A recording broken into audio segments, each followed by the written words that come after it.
各位新粉大家好，歡迎收睇新仔好生活，我係新仔，每日為你爆響口，睇通透。睇片之前記得先撳訂閱，多謝各位。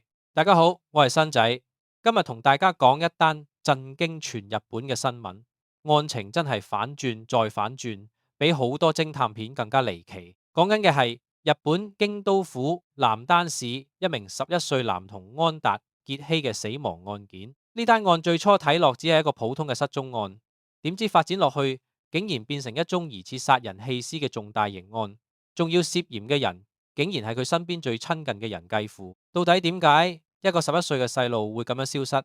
點解警方出動過千警力都揾唔到佢？點解佢嘅書包、鞋同遺體會分散喺唔同嘅地方？今日等我新仔同大家詳細拆解呢單令人心寒嘅案件，分析一下兇手嘅心理。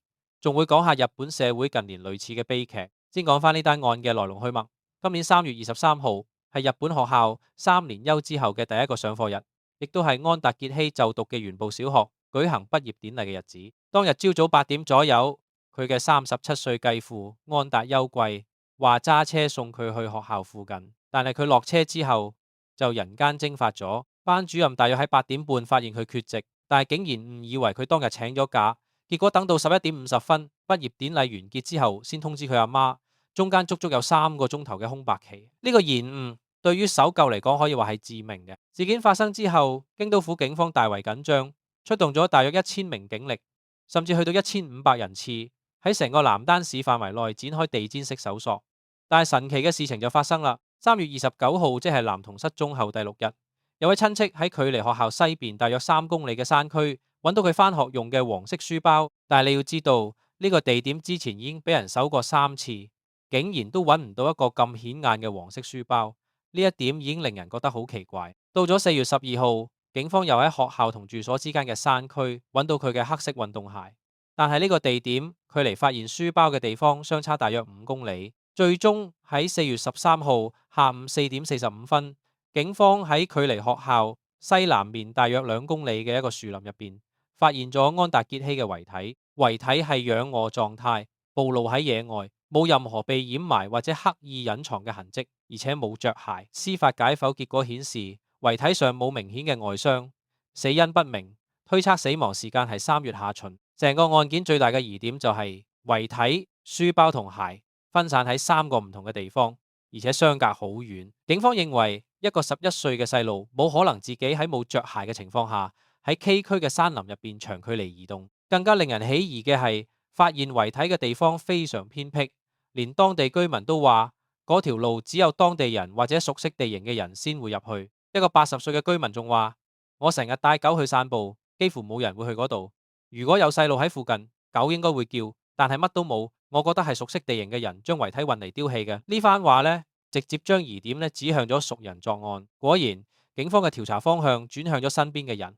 喺4月15日，警方對男童嘅住所進行強制搜查，並對包括繼父在內嘅多名親屬進行問話。結果，繼父安達休貴喺盤問之下，終於承認咗參與棄屍。佢最初仲話自己只係參與棄屍，但係到咗4月16日凌晨，佢正式被警方以棄屍罪逮捕。之後佢更加進一步向警方承認係我殺嘅，係我做嘅，冇錯。警方調查發現，遺體喺一段相當長嘅時間內被移動到多個唔同嘅地點，顯示棄屍行為並非一次過完成，而係經過多次轉移。呢個細節令人不寒而慄。到底佢係幾時落手？點解要咁樣移屍？目前警方仲喺度調查緊。案件真相大白之後，當地居民紛紛回憶起男童失蹤期間呢對父母嘅種種異常行為。有修車廠嘅女店員向日本傳媒爆料，話男童失蹤後幾日，佢哋兩公婆曾經喺車站前派發尋人傳單。佢哋嚟到修車廠嗰陣，成個互動過程令佢覺得非常唔舒服。女店員話，嗰個爸爸將手機舉到肩頭咁高俾我哋睇，而唔係正常咁拎埋嚟俾人睇。成個過程幾乎冇主動講過嘢，完全冇焦急或者憔悴嘅樣，好似處理緊人哋嘅事咁。另一間餐廳嘅店長都話，男童父親曾經拎住相片問有冇見過個細路，要求張貼尋人啟事，但係過程中冇自我介紹，亦都冇多講任何嘢，冷靜得令人覺得壓抑。參與搜救嘅民眾仲話，見到男童阿媽係處於半喊狀態，但係繼父就極度冷漠，始終保持沉默，只係不斷低頭致意，態度異常平靜。呢啲反應同一般家長揾唔到細路嗰種心急如焚嘅表現，完全係兩個世界。咁到底呢個繼父係一個咩人？據日本媒體報道，安達優貴喺京都出世長大，細個嗰陣踢足球，俾人形容為聰明溫和嘅細路。佢任職於一間電機設備製造商，同事話佢講嘢清楚，性格開朗，電腦能力好強。喺職場冇聽過負面評價，睇落佢係一個正常嘅上班族，完全唔似一個會殺人嘅兇手。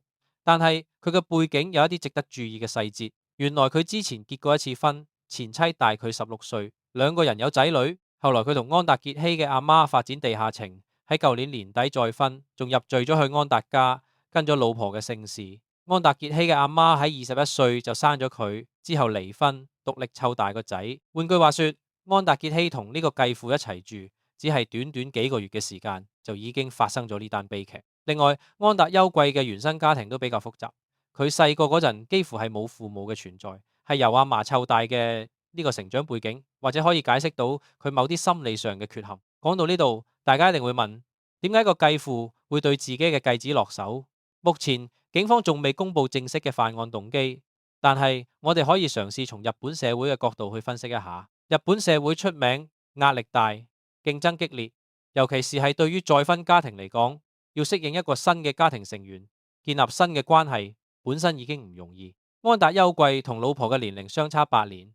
老婆32歲，佢24歲，兩個人嘅年齡差距同生活背景都可能存在摩擦。另外，有日本媒體指出，安達優貴曾經喺一間專門處理野生動物屍體嘅設施度做過。呢間設施專門處理野豬同鹿嘅屍體，用特殊細菌分解，可以喺短時間內令肉同內臟消失，甚至連骨頭都會喺幾日之內化晒。呢個工作背景或者可以解釋到佢點解識得點樣處理屍體，點解會選擇喺咁偏僻嘅地方棄屍。當然呢啲都只係推測，真正嘅動機仲要等警方進一步調查。事實上，日本近年發生咗唔少類似嘅家庭悲劇，親人殺死親人嘅案件屢見不少。根據厚生勞動省嘅統計，2023年度日本全國兒童商談所處理嘅虐待案件高達225500幾件，創咗歷史新高。呢啲數字背後隱藏住幾多破碎嘅家庭同無助嘅細路。除咗呢單京都男童案，我哋可以睇下其他類似嘅案例。例如喺2025年9月，和歌山市一對26歲嘅年輕夫婦，因為長期虐待2歲嘅親生女，導致女童營養不良，全身多處外傷，體重只係得6公斤，最終不治身亡。又例如喺2026年2月，群馬縣一名孟加拉籍嘅媽媽親手將1個月大嘅仔浸喺浴缸入邊溺斃，被捕後仲坦承有殺意。仲有喺2025年11月，大阪府池田市一名29歲嘅媽媽，因為嫌2歲嘅女唔聽話，竟然用毛氈焗死佢。呢啲案件每一單都令人心痛，每一單都反映出日本社會喺育兒支援、心理健康同家庭關係上面嘅嚴重缺失。點解會有咁多父母或者繼父母對自己嘅細路落手？有專家分析，日本社會嘅高壓環境係一個重要因素，經濟壓力、工作壓力、育兒壓力，加上社會孤立，令到好多家長長期處於精神崩潰嘅邊緣。尤其係再婚家庭，繼父母要面對嘅壓力更大。一方面要建立同繼子女嘅關係，另一方面又要處理同新伴侶之間嘅磨合。如果本身有情緒問題或者童年陰影，就好容易釀成悲劇。另外，日本社會對完美家庭嘅期望，亦都令到好多有問題嘅家庭唔敢向外求助，怕被人指指點點，結果問題越積越深，最終一發不可收拾。呢單京都男童案仲有一個令人細思極恐嘅細節，就係佢嘅遺體、書包同鞋被刻意分散喺唔同嘅地方。警方懷疑兇手係想擾亂調查，製造意外嘅假象。而且據日本媒體周刊文春報道，警方表面上由生活安全部主導調查，但係實際上係由負責命案嘅搜查一課嚟推進，以他殺方向全面調查。呢啲細節都顯示兇手嘅思維相當慎密，並唔係一時衝動。一個平時表現正常、工作能力不錯嘅人，到底係喺咩情況之下會對一個11歲嘅細路起殺心呢？係咪因為家庭糾紛？係咪因為經濟問題？定係因為佢本身就有暴力傾向？呢啲問題都有待警方進一步解答。最後想講，呢單案件令人最心痛嘅，唔單止係一個11歲嘅細路失去咗生命，更加係一個原本應該保護佢嘅人，竟然變成咗殺人兇手。